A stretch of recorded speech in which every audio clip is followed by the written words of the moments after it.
Hey, you're listening to Marketing Out Loud, a daily podcast where I share advice, stories, and insights to help you build a thriving consulting or professional services practice. To subscribe to the show, head over to marketingoutloud.fm. So last night, my wife and I were craving some late night dessert. So I went to our local Boston Pizza to grab some dessert. Now, if you don't know what Boston Pizza is, I don't know if that's a Canadian thing or if it's American as well, but just in case it's Canadian, Boston Pizza is one of these like restaurant and bar type establishments where they're pretty much open late every night. I think they're open till 2 a.m., even on weeknights and even out in the suburbs where I live. So you can rely on Boston Pizza for your late night cravings, pizza, wings, dessert, that kind of thing. So I walk in and I said, I want to get some dessert for takeout. So the waiter gives me a takeout menu, or dessert menu rather, and he says, these are the ones I recommend for takeout because the other ones, they don't travel well. So I thought, well, that was really helpful. Instead of having me look through the menu and potentially choose one of the options that wouldn't be the best for me given that I was taking out, he kind of, shortcutted my decision path and told me up front, these won't work for you. Look at these options instead. I thought that was great leadership. And, this is something that the waiter at Boston Pizza understands, that his job is to be a leader in pointing clients in the right direction. And yet this is something that, frankly, many of my peers in the consulting and professional service world are yet to understand, is that their job is to be leaders. Their job is to point clients in the right direction, make the decision for the client easier, and ultimately help them make the right decision for their needs and for their requirements. Just last week, I was talking to a prospect, and he was considering hiring me as a coach, and we were looking at his options, and we were kind of weighing the pros and cons between my group coaching program, the 90-day pipeline, and one-on-one coaching. And I knew I wanted to steer him towards group coaching, but I also wanted him to come to that conclusion on his own, so we were weighing the pros and cons. And in the discussion, he says to me, look, you know your business better than I do. What do you think I should do? And so I told him, I said, look, I think the group coaching's a better fit, and here's why.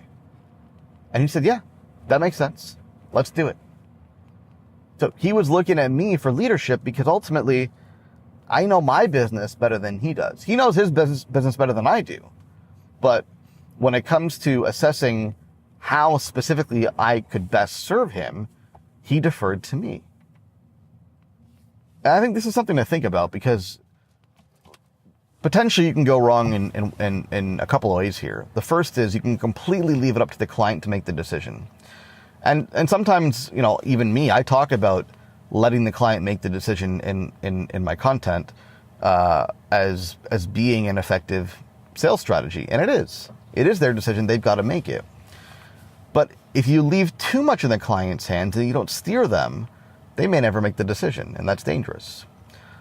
On the other hand, you don't want to be too prescriptive in choosing a path for the buyer because ultimately you don't know as much about their business as they do.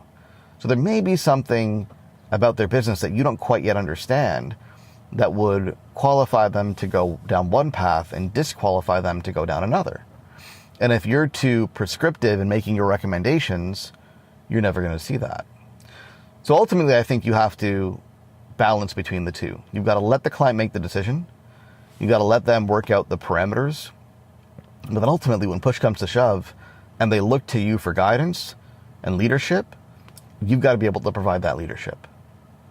And the way you balance the two is going to look different depending on your business and the nature of the work that you do and your personality. For me, it was a matter of presenting a couple of options to the client, weighing the pros and cons with them in an active conversation, and being very, very forthright about the pros and the cons, and letting them think that through on their own, and then letting them ask me, well, you know what? You know your business better than I do, so based on what you know about me, what do you recommend? And then making a recommendation.